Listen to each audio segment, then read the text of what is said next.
ఇలా రాసింది ఇంకో పేపర్, కేటీఆర్ టార్గెట్ కేటీఆర్.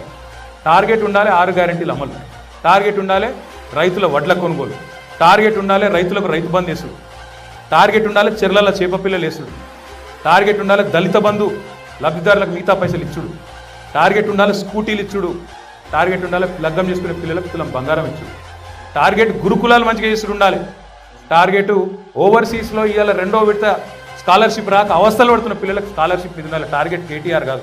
వేస్తే వేసుకో, ఉత్సాహొచ్చ, నాకేం ఫరకపడేదేం లేదు.